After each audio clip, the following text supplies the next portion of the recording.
வணக்கம். தொடர்ந்து எனது கவிதை கேட்டு வரும் அனைவருக்கும் நன்றி.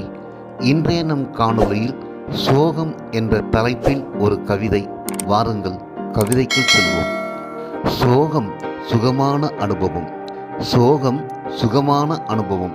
பிரியமானவர்கள் பிரிந்து சென்றாலும் கரும்பாக அவர்கள் செய்த குறும்புகளை நினைத்து பார்க்கையில் அடிமனதில் ஒரு ஆனந்தம் பிறக்கும்.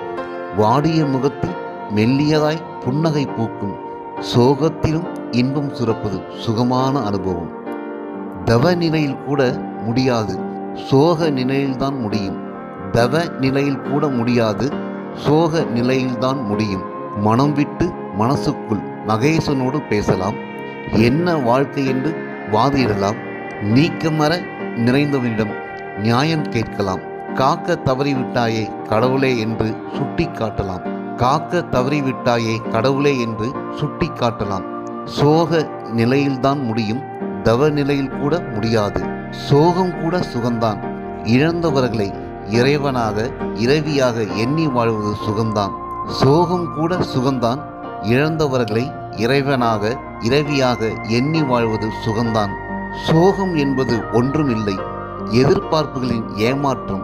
சோகம் என்பது ஒன்றுமில்லை, எதிர்பார்ப்புகளின் ஏமாற்றம். சில நேரங்களில் இயற்கை விதியை உள்ளம் ஏற்க மறுப்பது.